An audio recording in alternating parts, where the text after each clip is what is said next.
Hello and welcome to Insight. This episode will explore what it means to be a Nigerian woman while appraising the strides made towards gender equality and factors inhibiting progress. My name is Nnamdi Odipo. Interestingly, ancient and contemporary writings established the generic theme of the woman as a powerhouse of creation. Indeed, over the ages, the woman has been linked and associated with major paradigm-shifting events. The feminization of the most significant elements of earth and events in history is not by accident. I think it illustrates the power of the woman. But here comes the paradox. In spite of the nature-given power that she has, the woman, especially the African woman, is still considered the vulnerable gender. Why is that so? And what practices continue to entrench that belief?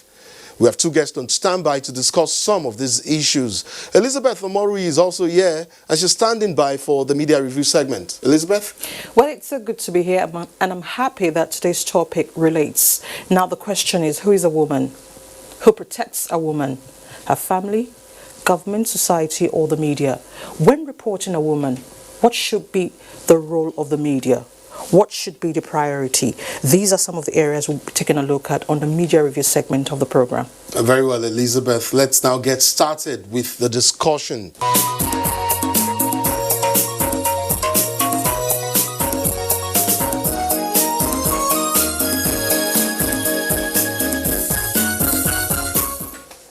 Reverend Deborah M.M. Akan joins me now. She's the National Coordinator, Women's Guild of the Presbyterian Church of Nigeria. Welcome to Insight. Thank you, sir.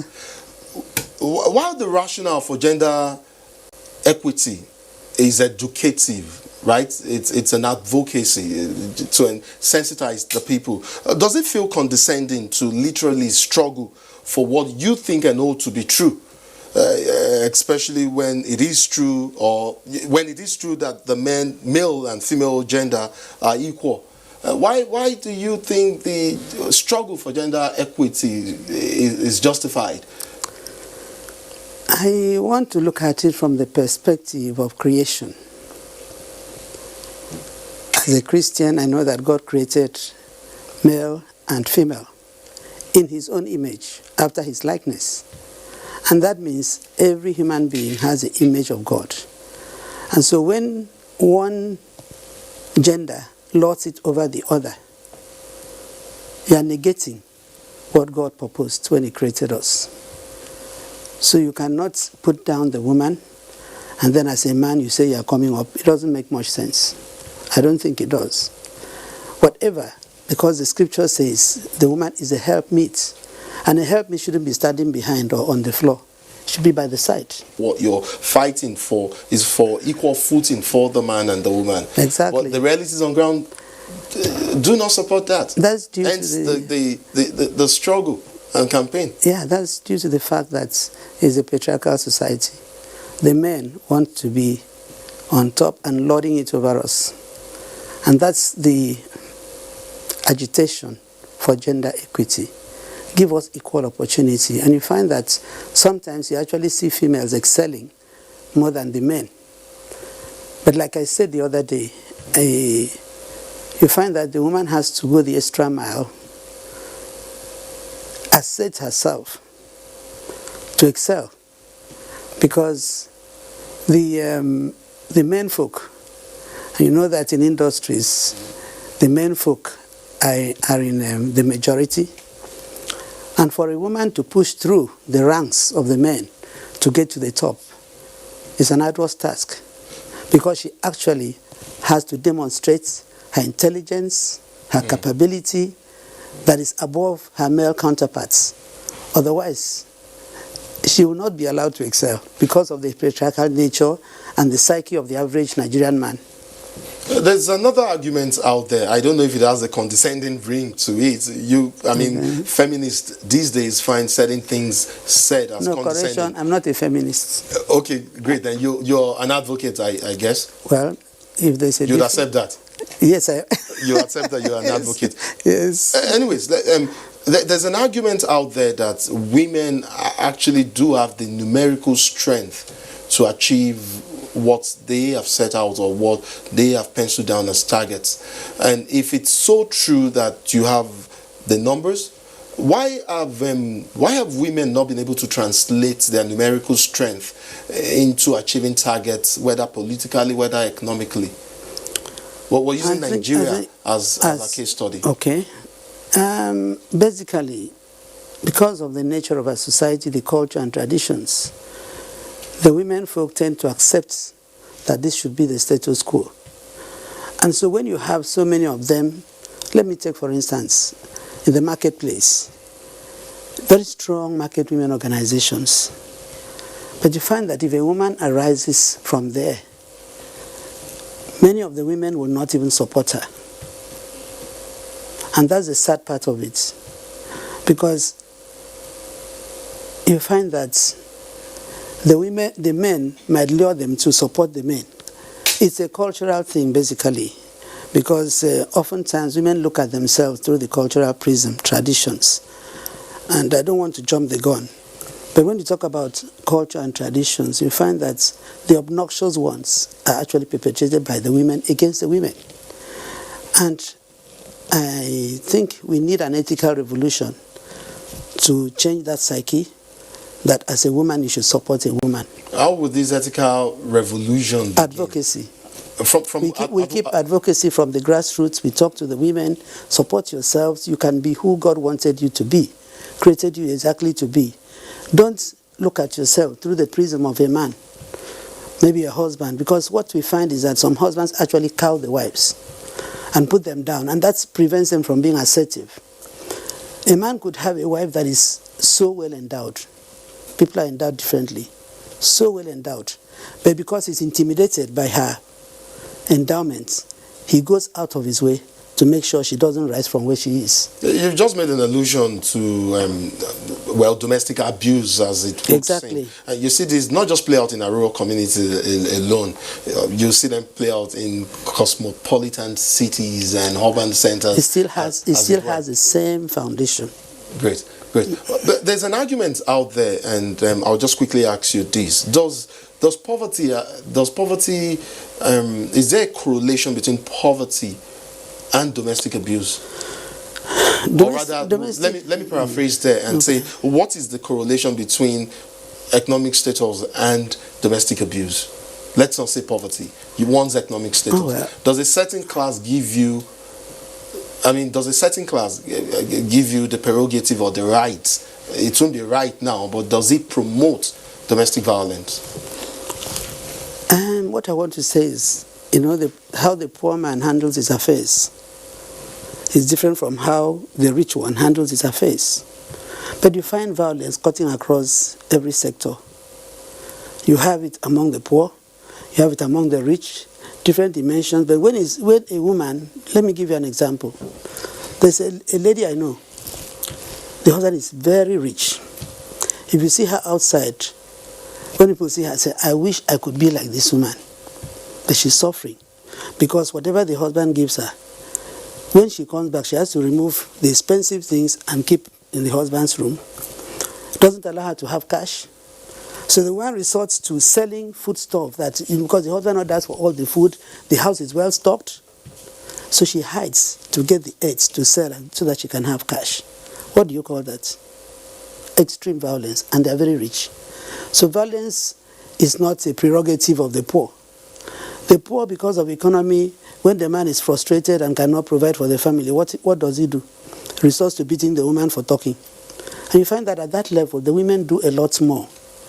At that level of the society, you find that the women do a lot to maintain the family, take care of the family.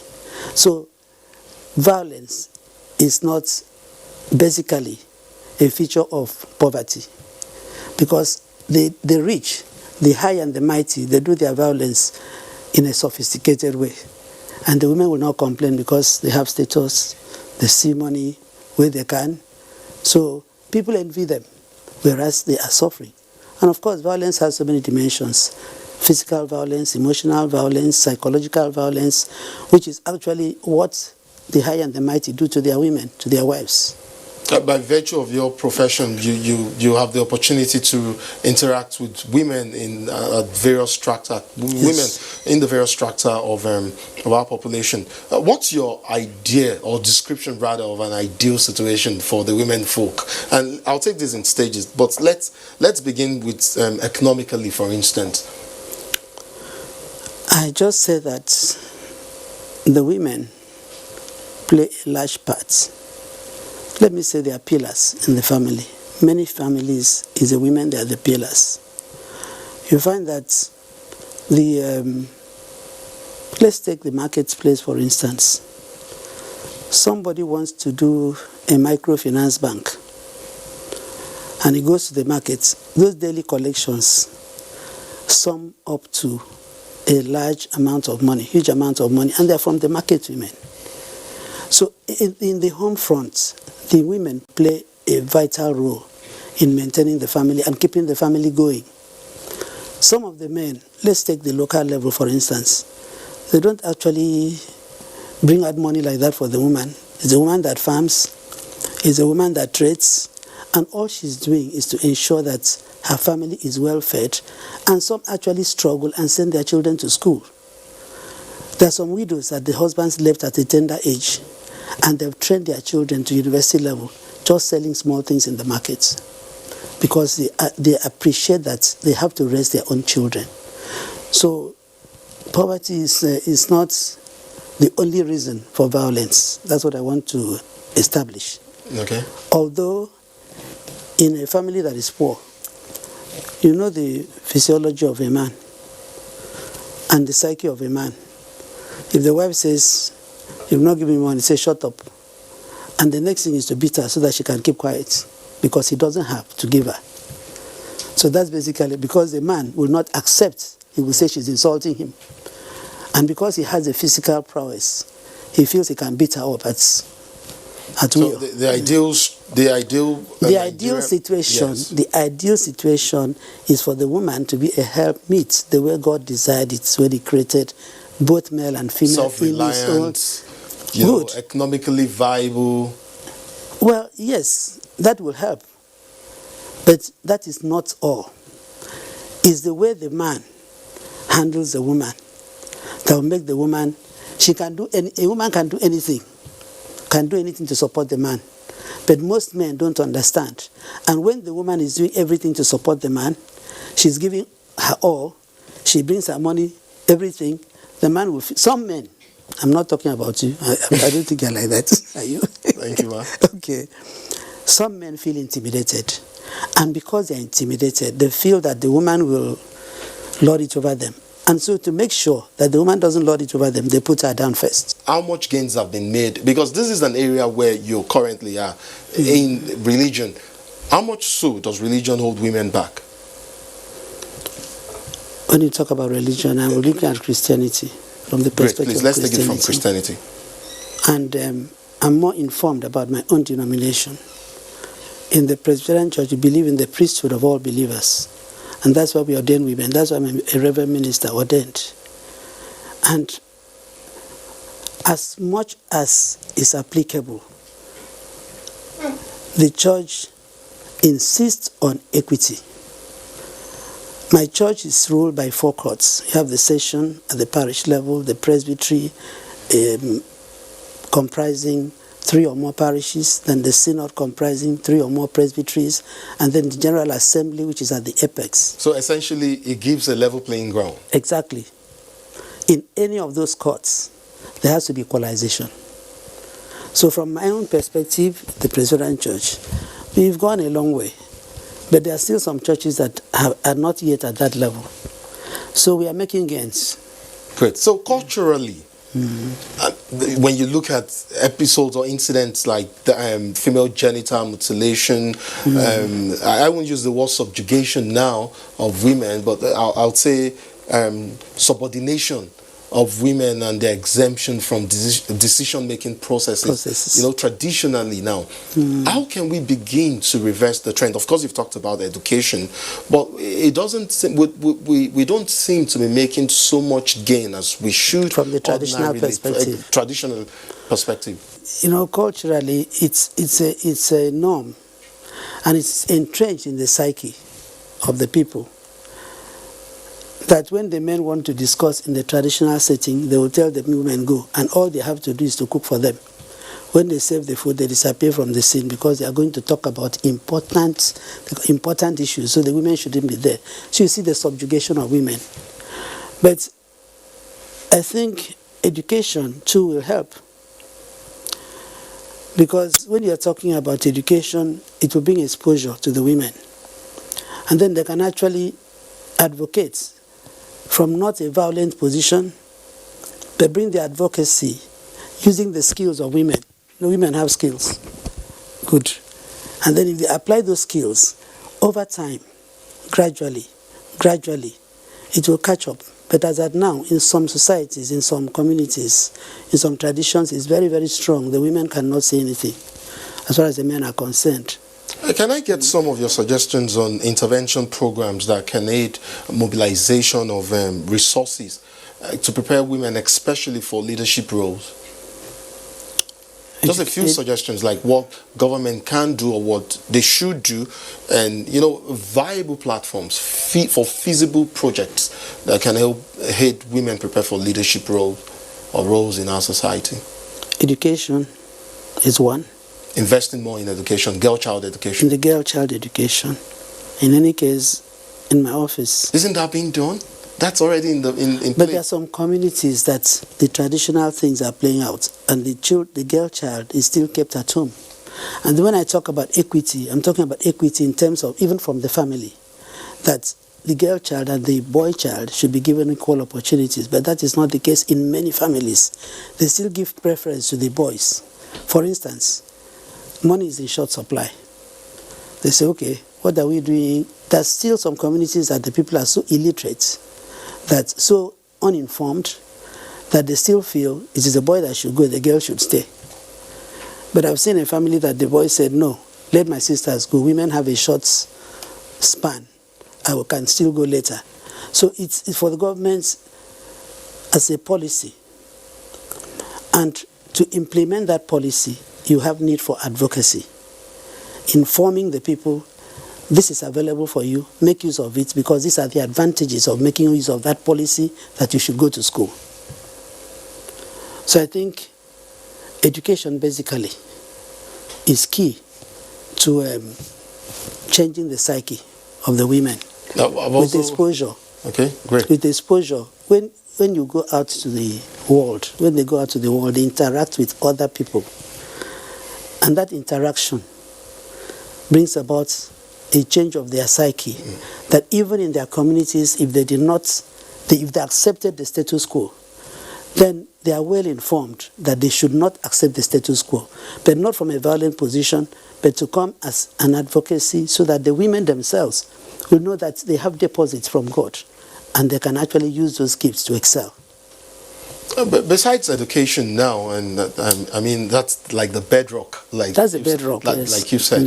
But there's also the issue of women building themselves. Women are known to be good and enterprising, and we've seen, even if you go to rural communities, they form the bulk of farmers in communities across countries like Nigeria. And they set up cooperatives to help themselves. In that regard, what do you think can be done to help women set up, perhaps have like viable startups, or small and medium scale enterprises? Perhaps should government be directly involved? Perhaps. I mean, is this an area you think government should take up and help women promote themselves to become entrepreneurs? I think government is doing that already. For instance, in my state, the Ministry of Agriculture is doing that already. Form the women into cooperative groups, and then release funds for them, for farming, for small-scale industries, for skill acquisition, which they can leverage to financial emancipation. Government is already doing that.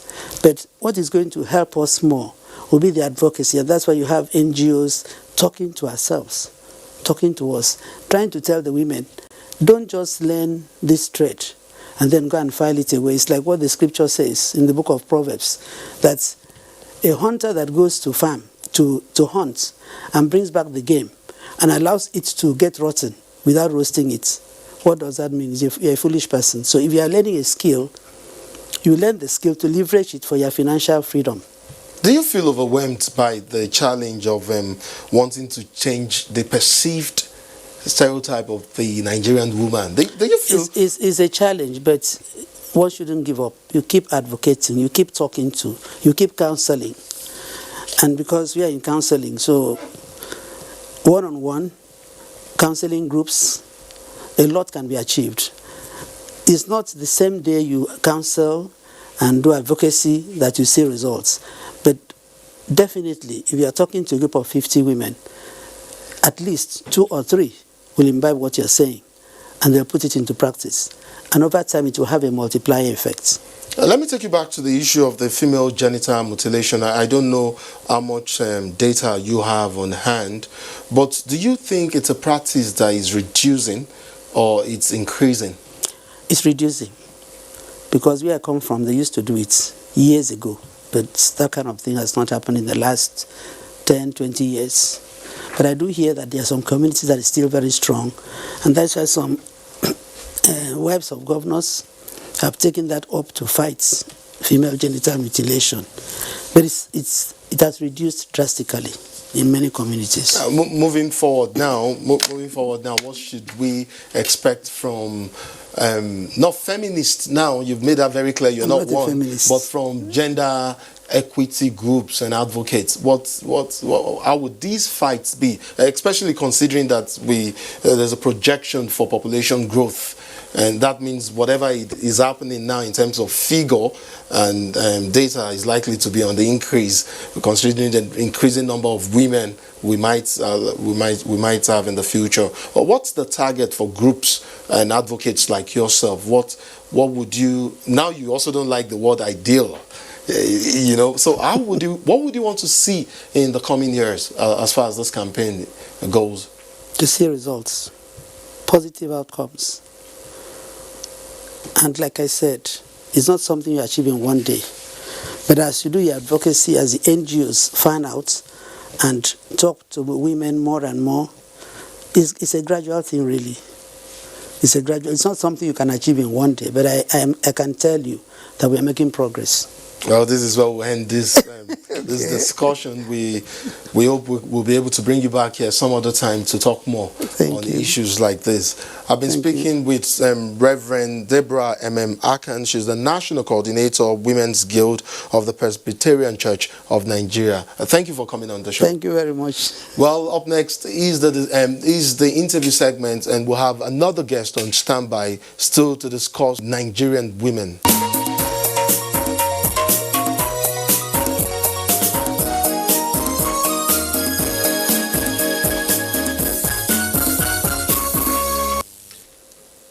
My second guest is Halima Abubakar, Senior Expert, Women's Political Empowerment, UN Women. Welcome to Insight. Thank you, Namdi. I'll start up with these. I see women and advocates, gender equity advocates and feminists as well doing the sign for the 2020 International Women's Day. I think it has most of them with their right hand bent at the shoulder in a horizontal form, you know, with one above the other. How does that speak to the theme each for equal and generational equality that you talk about? So this is the equal sign. Okay. It means men and women are equal. And there's no reason why it shouldn't be that way. So we're just trying to emphasize the equality between men and women, which is something that we're all trying to achieve.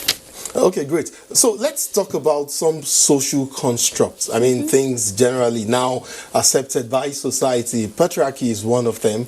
There is what we call male self-interest. And there are other issues, social constructs out there. How much so have they impacted on the campaign for gender equity? In fact, gender equality and equity as well. How much of a problem and challenge or do they pose in the campaign to achieving set targets? Yeah, I think those are very huge challenges to achieving gender equality or gender equity, because most of these, patriarchy comes from underlying norms that we have, either from religion or traditional interpretations. And this has made it so that women coming out and trying to achieve their full potentials is discouraged. And women that actually do that, are given a negative outlook. There are these negative stereotypes around women in leadership, around women in business, around women just coming out and even being able to voice out their opinions or, trying to achieve their full potential. So patriarchy is an underlying issue, that has really hindered women's equality.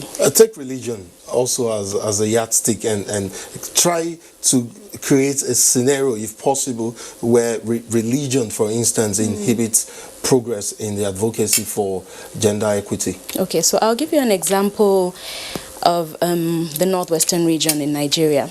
In the northwest, there is only one elected woman, who was elected in the House of Assembly in Kaduna State, and also the deputy governor, also in Kaduna State. That's politics. That's Yes, politics. indeed. I said religion and in create religion. Yes, please. Okay, so the northwest is Even though I know highly... politics is your thing, and we will be speaking about that shortly. But please, let's just at this point talk about religion and now it inhibits progress. Yes, I'm getting there. Yes. The reason why this is so is because in the northwest of Nigeria, it is largely Muslim. And there are some interpretations that say that Muslim women should not run for office. Coming back to your question about religion, so in some of the work we've done, we have engaged with high-level Islamic scholars who have done a lot of research on women's participation in politics, and they have come back to say to us that it is not disallowed for women not to run for office. It is actually allowed. There's a bit of disparity between the schools of thought. Some say that women can only aspire to representative positions, for example, the councillorship, the House of Assembly, House of Representatives, up to Senate. Other schools of thought say women can run for all sorts of leadership positions. So these are some of the examples where religion is inhibiting women from achieving their full potentials, like I said, in the northwestern region of Nigeria. How imperative is education now, educating the girl child in attempting to change these stereotypes and some of these entrenched practices? I mean, if it's the bedrock for change, how much so should we invest in the education of the girl child in attempting to change the narrative? So education is really important, not just education of the girl child, but education of Nigerians as a whole. Initially, when we engaged with some of these religious scholars, even their opinion was that women shouldn't run. Yes. But they went back and did a lot of research and came back to us to say, based on what we found, women can run for office. And some of them have taken it upon themselves to enlighten men and women to tell them that even religiously, women are allowed to run for office. There are conditions that allow women to run for office. So they are even trying to help us promote that idea. And things that we've been looking at is, how can we promote this everywhere? How can we use the media? How can these religious and traditional institutions help us promote that idea? Because they're the holders of these social norms. Patriarchy starts from somewhere. And these are the people that hold on to traditional cultures. They're the people that hold on to religious interpretations and all that. So getting people like that to promote the idea of women running for public office is, I think, it's the basis for getting us to where we want to be. Great. I butted in earlier, not seeing the linkage between politics and religion. Exactly. And now I see, and I'm actually quite intrigued by it. I'd like to know how much work you and women, your group, has done in this direction, and can you speak to some of the results, concrete results you're achieving? Because we see women, we know of some of them, and they rank high, say in the National Assembly, for instance. And I mean, you're saying these now. You've been on the field. You've actually seen it play out. Can you tell us? Can you speak to some of the results you're achieving? Concrete results you're achieving? Yeah, some of the concrete results are around getting men to promote gender equality. So the He for She campaign that UN Women is running has gotten men to come out and speak about the benefits of having women in political office, using their own platforms to promote this ideology. Also, UN Women is working with other interest groups to push for legislation that gives women better opportunities to achieve their full potential. For example, the Gender and Equal Opportunities Bill, the Violence Against Persons Prohibition Bill, the Sexual Harassment Bill, such bills that would allow women and protect them when they actually come out to run for office. So these are some of the things that UN Women has done. In some states, the VAP Act has been adopted by state assemblies, even though it's a national law, but it's not applicable in every state, as you know. We need a 2/3 majority to be able to do that. So the Gender and Equal Opportunities Bill has been in process since 2010, and we're still on it. There are some provisions of the bill which have been taken out because consultations with key influencers have shown that those are not provisions that the legislature would want to pass. So because of that, we've taken it back, we've reviewed the bill, and we're still trying to push it. As you know, Senator Olujimi just presented it sometime in November. She represented it to the Senate, and she and other Nigerians are still working to push that bill. Such legislation would give women access to their rights. It would give women equal opportunities in getting educated, in access to health services, in political participation, in getting appointments, and all the other things that would help Nigeria to achieve a better economy. If you look at countries that are blossoming economically, you would see that there are a lot of women in leadership positions in those countries, and that is where we want to be. So gender equality is not because women just want to come out and be equal to men. That's not it. It is because there are benefits that would work for the whole country, for men, for women, for our children.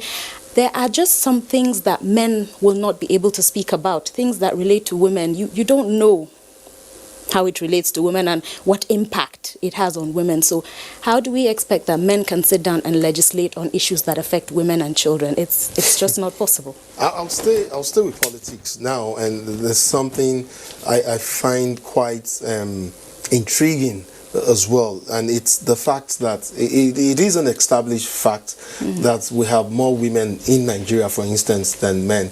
And why is it difficult? Is it a function of opportunity now or lack of support, women supporting women, that yes, you have a population, a strata of the population that has more numerical strength than the other, and yet I know it's almost a cliche and sometimes it sounds condescending as well, but please bear with me and try to rationalize this for me. Why is it that women have not been able to convert their numerical strength into achieving set targets, especially like in politics? And you know what? I did ask my guest earlier, and she had an answer for me. But I'd like to hear your take on this issue as well. Okay. So first of all, we're talking about political participation, voting and being voted for.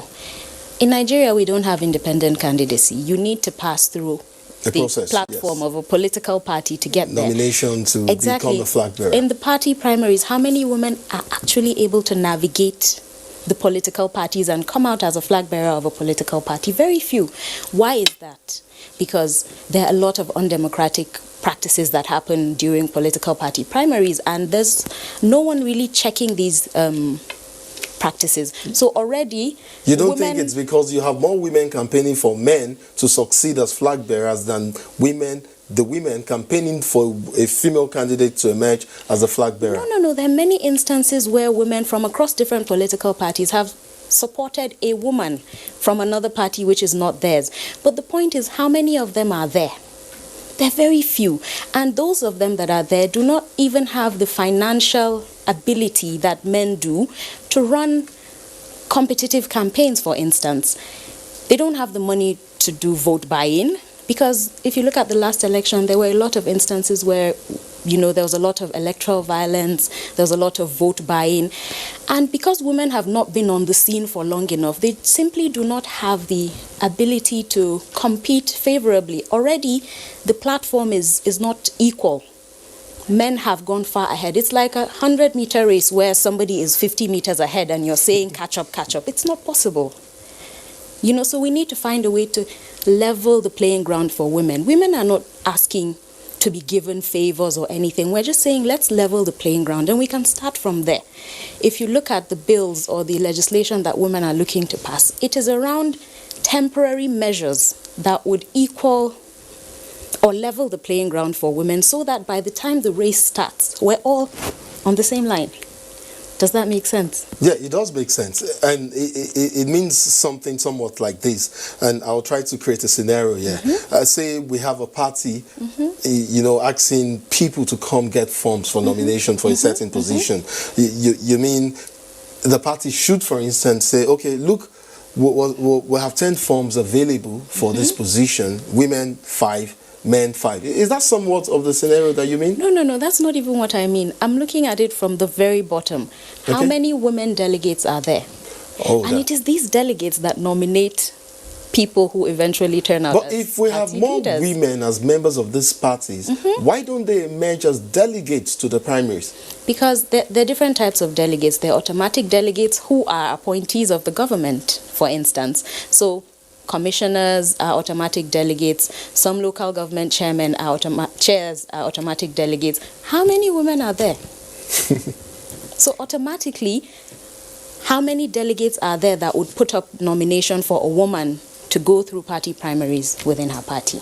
Let me take you to workforce participation and the talk and arguments about income disparity between men and women. Over time, how substantially has that changed following advocacy and not the struggle now, but the campaign for equality and equity? Yeah, so I would say that's getting better because women are getting more opportunities, especially outside political participation. For instance, you would find women as chairs or members of boards. You would find women in businesses. You would find women in the academia and all that. So it is getting better slowly.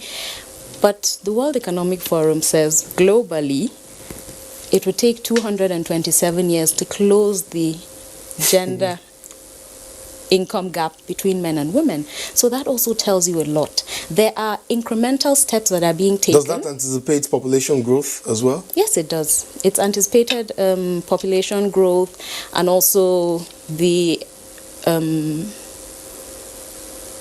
growth that women have made in education, in becoming professionals and all that.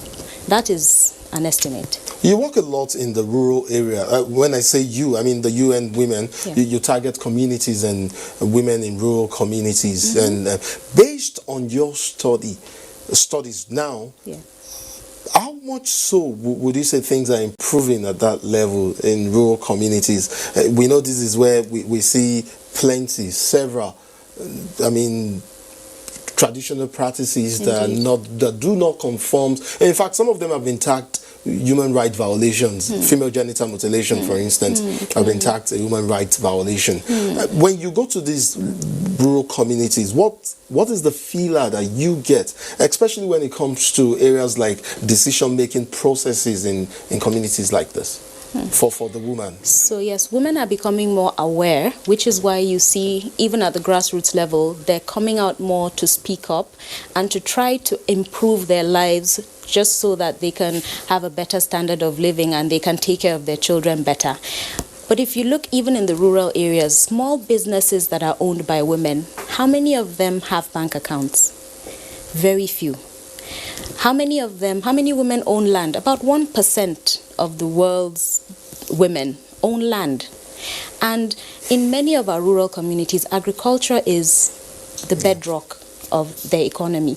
So if only 1% of the women own land, all the women we see farming, whose land are they farming on?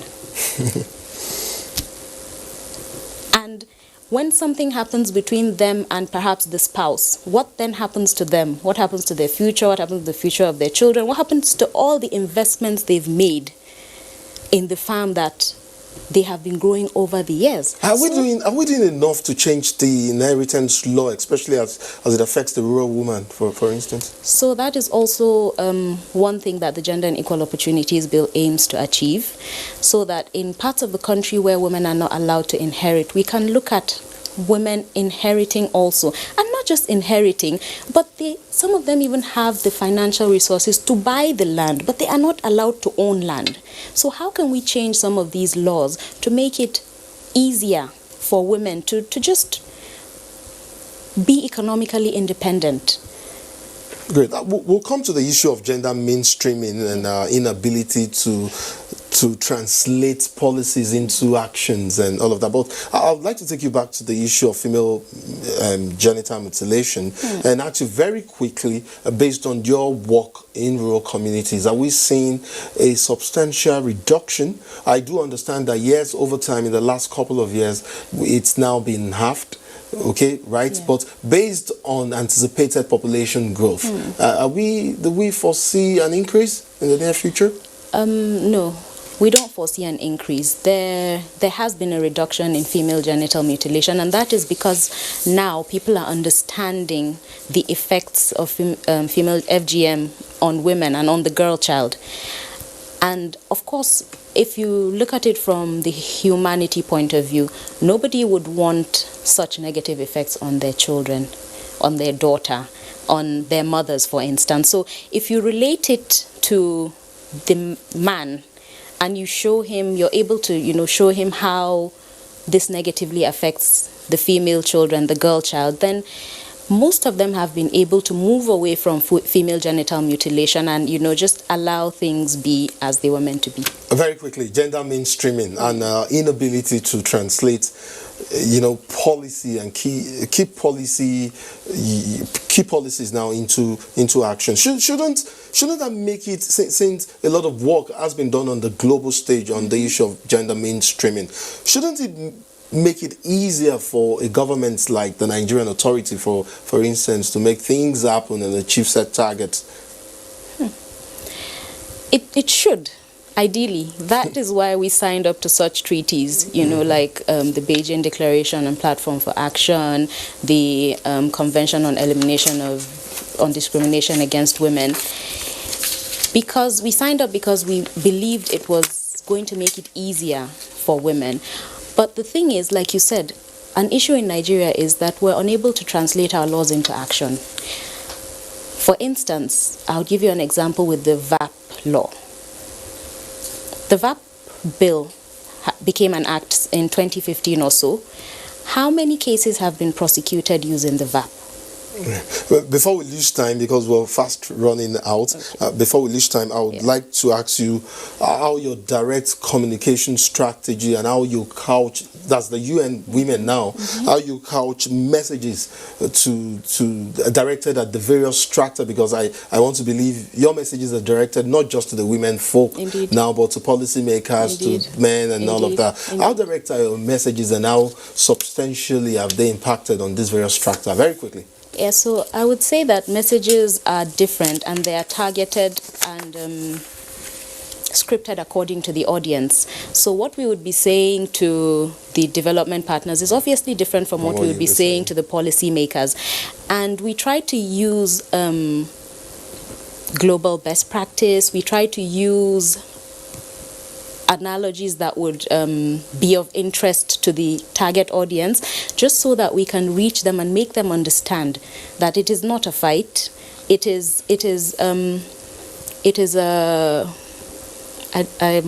trying to find the word to say. We are just trying. More like a plea for them to embrace the fact. It is also not a plea because we're not asking for favors to be done for women, but we are appealing for a level playing ground. And when the playing ground is level, we can take off the race from there. Thank you so much. Halima Abubakar is a senior expert, women's political empowerment from the UN Women. And she's been speaking on the Nigerian woman and the paradox of her strength. Thank you so much for coming on Insight. Thank you, Namdi. Well, it's now to Elizabeth. I'll now hand you over to Elizabeth with the media review segment.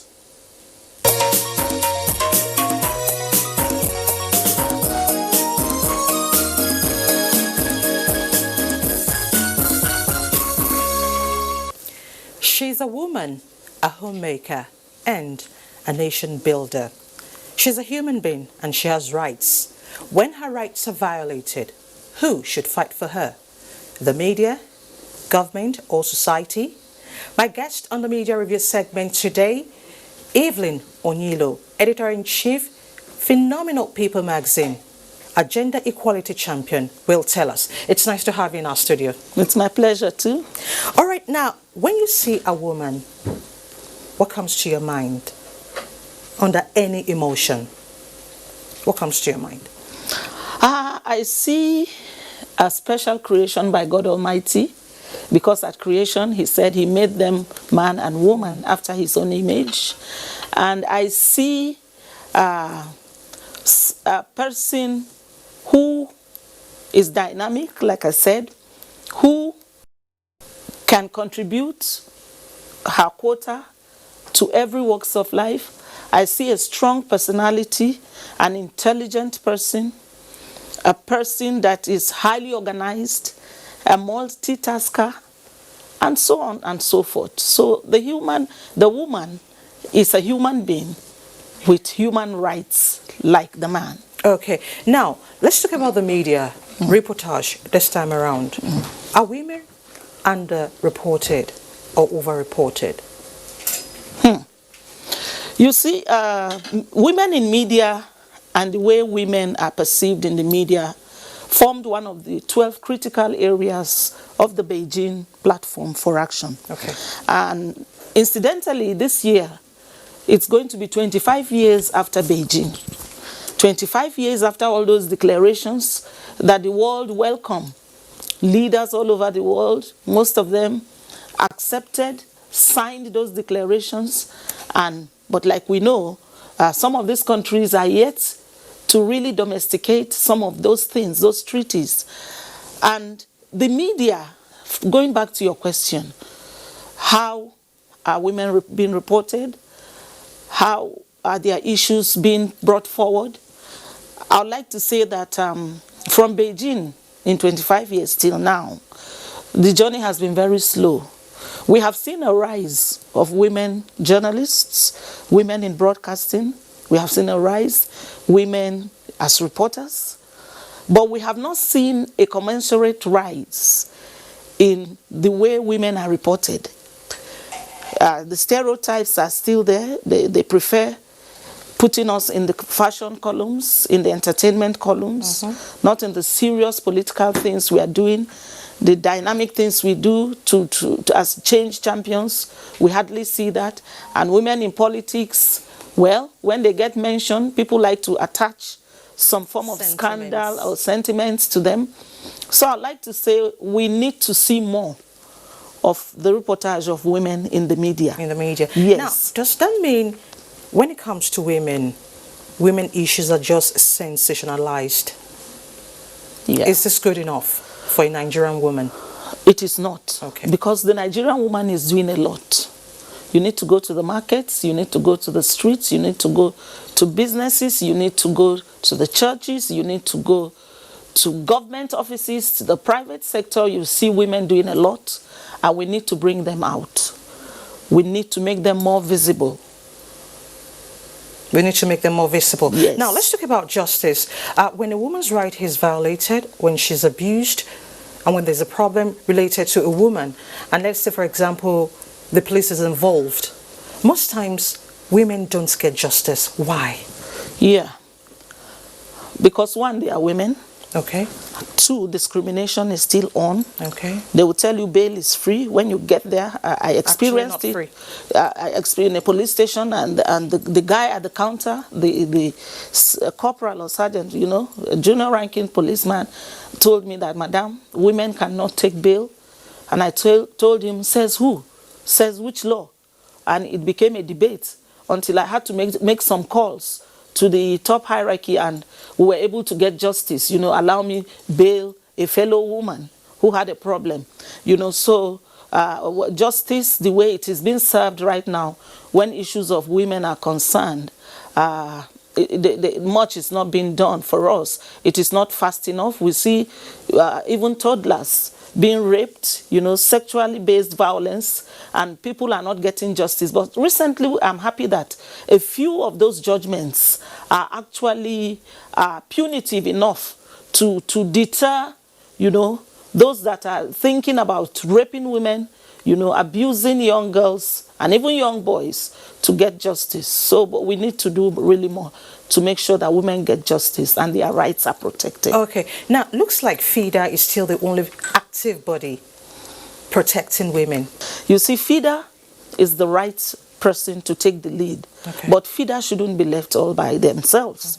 I do know that NAWOJ, the Nigeria Association of Women Journalists, which I was a former president, and I do know that they do a lot reporting. What they do is to partner with FIDA. Okay. You know, like there were some cases recently in the FCT here, and the FCT NAWOJ, you know, through their leaders, Mrs. Stella Kesene, they went, they followed up the issue, they collaborated and partnered with FIDA and ensured that justice was done.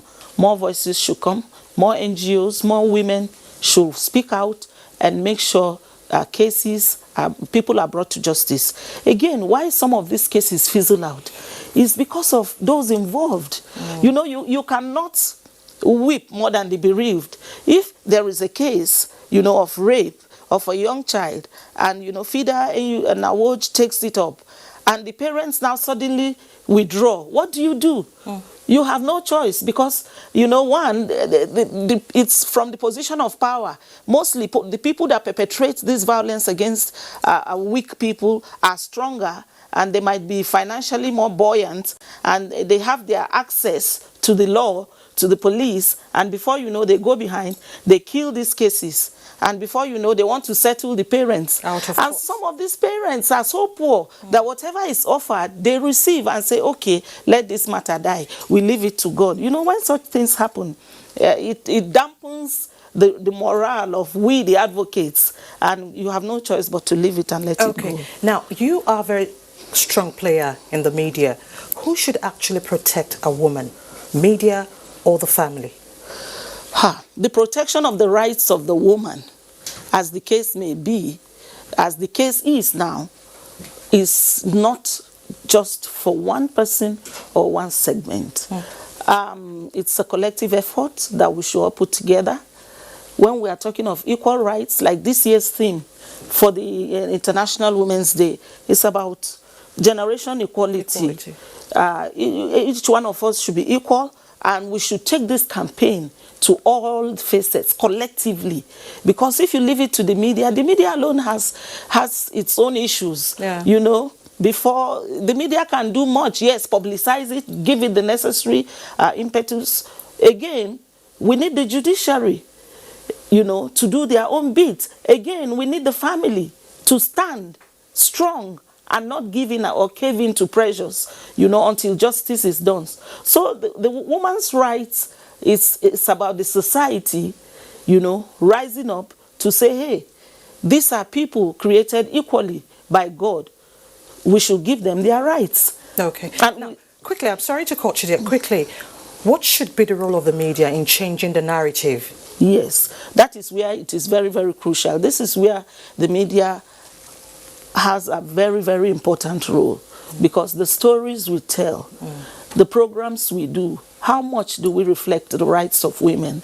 Do we have special programs for women? Right now, I cannot think offhand, you know, if many media houses, you know, have programs that really, really center on women issues, not on fashion, entertainment. I'm saying we are trying, the social media is trying, but we need to do more. All right, Mrs. Evelyn Onyido, thank you so much for your time. Thank you very much. It's nice to have you in our studio. My Thank pleasure. you so much. My pleasure. Don't forget, protect that woman or that girl very close to you.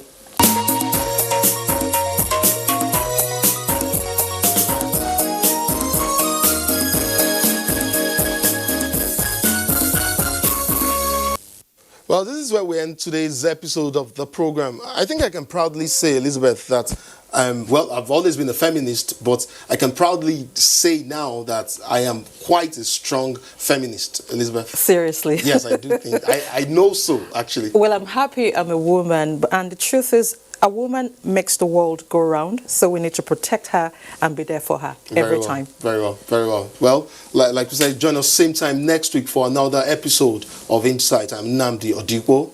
And I'm Elizabeth Omori. We'll see you next week.